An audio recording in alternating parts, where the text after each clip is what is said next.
Sunday began with church services, and the church services are quite interesting in Spanish. To hear the singing, to see the way the church is run, and to hear the prayers.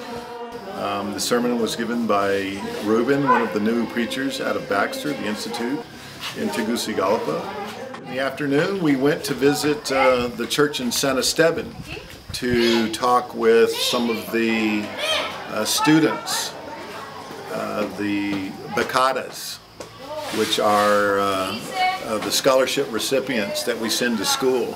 I think we had about a dozen over there in San Esteban. On Monday, we got up fairly early with a plan to go and visit quite a few schools. We began by going to visit a town called San Martin. We went there and interviewed, I think, 18 students. We traveled to a small village called Las Delicias. From there, we left and went to a small village called La Venta. The last place we visited was a very remote village named La Colonia. We interviewed 4 students. The same building that was used to interview the students, that was used for school, that was used for Sunday school and Bible classes, is basically the community center.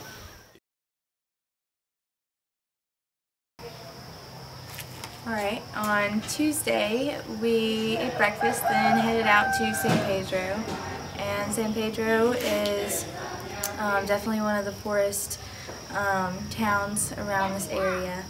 And after that, the pastor, Jorge, decided to go ahead and have a little devotion talking about how important education was and how important it was to study hard, because this year was going to be a tough year, and it was going to be a tough year for everybody, no matter what age. And that the more you study, the more you know, the more you know, the more you can do, the more you can do, you can go on with your life and have a better life and not be stuck in tough situations like most people are. We went through the whole process of trying to organize the students and give each student a sheet talking about Esperanza Viva and the policies that go along with that organization, and how you need to keep your grades up to a certain level and such. And then, you know, we want them to fill out an information sheet, updating their information for their sponsors, making sure we know who they're living with and such.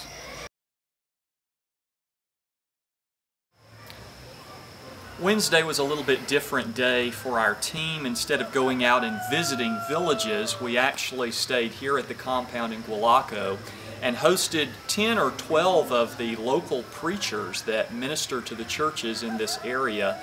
Gary Kirkendall and I were able to participate in a seminar that day, kind of a workshop for them. We talked about the book of Romans, we talked about Bible study habits, Bible reading, and how to incorporate that into the practical ministry in some of these small churches where they work from day to day. One of the things that we were able to do today, for example, was to be able to just walk or drive a few blocks up the street. There's a woman here in town, and she has taken it upon herself to help so many of the children here in Gualaco who have a place to sleep but really don't have a home. They don't have a mother or a father that cares for them, so they're maybe at an aunt's or an uncle's or a cousin's house, but once the sun comes up, they're basically on their own.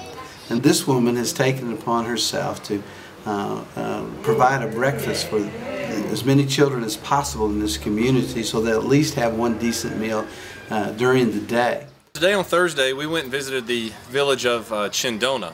This is actually the village where Pablo Padilla, the local director for Living Hope for Honduras, is where he was born. We weren't initially supposed to go to Chindona, I don't believe, but we had time today, so we decided to go and visit that village.